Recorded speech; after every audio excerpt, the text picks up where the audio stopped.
Welcome to postal academy. আজকেও একটা গুরুত্বপূর্ণ খুব ভিডিও নিয়ে চলে এসেছি। তোমরা পুরো ভিডিওটা মন দিয়ে দেখবে এবং তোমাদের যে জিডিএস বন্ধুরা আছে তাদের কাছে শেয়ার করে দেবে, কেননা এই ভিডিওর সাবজেক্টটা তোমরা দেখতেই পাচ্ছ। Eligibility to appear LDC after refusal of offer of promotion. মানে কেউ যদি রিফিউজ করে দেয় কোনো, এই বছর তোমরা অবশ্যই অনেকে GDS to MTS postman exam দিয়েছো, কেউ যদি রিফিউজ করে তার কি নেক্সট ইয়ার প্রমোশন পেতে কোনো অসুবিধা হবে? হ্যাঁ, অসুবিধা তো আছেই। সেই নিয়ে ডিটেলসে কিছু আলোচনা করবো আর কিছু টিপসও দেবো, তাই পুরো ভিডিওটা তোমরা মন দিয়ে দেখো।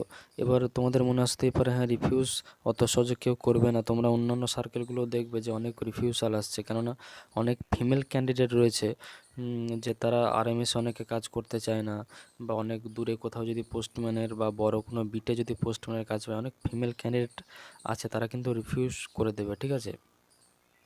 তাহলে সেক্ষেত্রে ভ্যাকান্সি অ্যারাইজ হবে, সেটা তো আলাদা ব্যাপার, কিন্তু তাদের কি প্রবলেম হবে? দেখো এখানে যেটা বলছে নোটিশটা, it has come to the notice of Directorate that circular finding difficulties to decide eligibility of official for appearing in LDCA who had qualified in earlier LDCA but refused to accept the offer of promotion। মানে সে যদি refuse করে দেয় তার promotion অর্ডারটা, সেক্ষেত্রে কী problem হবে? এক্ষেত্রে দুটো কোশ্চেন অ্যারাইজ হয়েছিল, হ্যাঁ, তারপর ডিপার্টমেন্ট কি রিপ্লাই দিয়েছে সেটা আমরা দেখবো। দেখো, whether an official who had refused offer of promotion will be eligible for appearing in LDC for the next vacancy year. সে কি নেক্সট ভ্যাকান্সি ইয়ারের জন্য কি এক্সামে বসতে পারবে? ইফ অ্যালাউড, যদি সে পরীক্ষায় বসতে পারে, অ্যান্ড সাচ অফিসিয়াল কোয়ালিফাইজ, এবং সে যদি কোয়ালিফাই করে যায় বা মেরিট লিস্টে নামও চলে আসে, সেক্ষেত্রে কী হবে? At what point of time the official will be issued offer of promotion. সে কি প্রমোশন অর্ডার তার ইস্যু হবে? এই দুটো কিন্তু খুব গুরুত্বপূর্ণ প্রশ্ন, ঠিক আছে?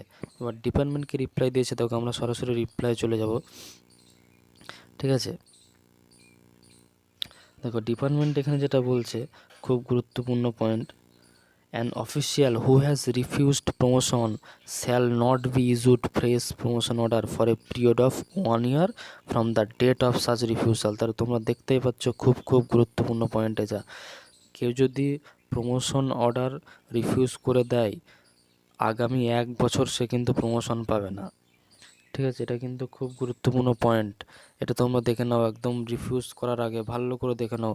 তোমরা যারা ফিমেল ক্যান্ডিডেট আরএমএসে কাজ করতে চাও না বা ভালো প্রিপারেশান নেই, তোমরা র্যাঙ্ক অনুযায়ী বুঝতেই পারছো যে আমি হয়তো মেরিট লিস্টে ঠিকঠাক আসবো না, তাহলে পেলে হয়তো আরএমএসে পেতে পারি, বা পোস্টম্যানে আমি কাজ করব না, তাহলে আমি পোস্টম্যানের এক্সাম দেবই না, কিন্তু আমি এক্সাম পাস করলাম, রিফিউজ করলাম, এরকম যেন না হয়। এটা খুব গুরুত্বপূর্ণ পয়েন্ট কিন্তু। তাহলে 1 বছর কিন্তু তুমি পুরো ব্যান হয়ে যাবে প্রমোশনের জন্য, ঠিক আছে? তাহলে পরীক্ষায় কি বসতে পারবে? দেখো, an official who has refused an offer of promotion shall be allowed to appear in the LDC for the next vacancy year. হ্যাঁ, পরীক্ষায় তুমি বসতে পারবেই, ঠিক আছে? পরীক্ষায় বসা যাবে, কিন্তু if such an official figure in the merit list for promotion, merit লিস্টে যদি সে চলে আসে, offer of promotion shall not be issued till completion of 1 year from the date of refusal of earlier offer of promotion।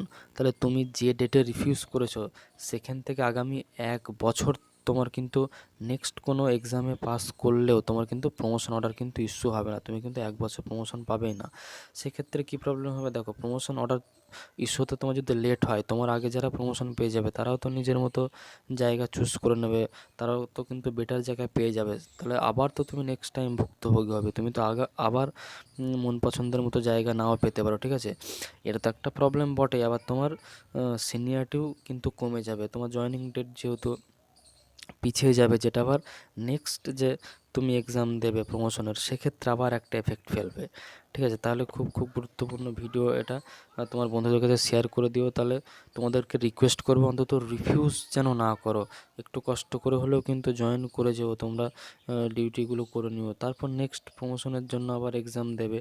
মানে কেউ যদি আরএমএসে পেয়েও যায়, নেক্সট প্রমোশনে সে আবার ট্রাই করবে পিএসে দেওয়ার জন্য, মানে পিএতে দিলেই তো সে পোস্ট অফিসে পাবে, ঠিক আছে? এটার জন্য এবার তাকে ওয়েট করতে হবে কষ্ট করে হলেও। তাহলে অন্তত রিফিউজ করে দিও না, 1 বছরের জন্য পুরো ব্যান হয়ে যাবে, ঠিক আছে? তোমরা নোটিশটা আর একবার পড়ে নিতে পারো বা ভিডিওটা আর একবার দেখে নিতে পারো। তাহলে আজকের এই আপডেট বা এই ভিডিওটা এই পর্যন্তই। দেখা হচ্ছে আবার নেক্সট কোনো আপডেট নিয়ে। ধন্যবাদ।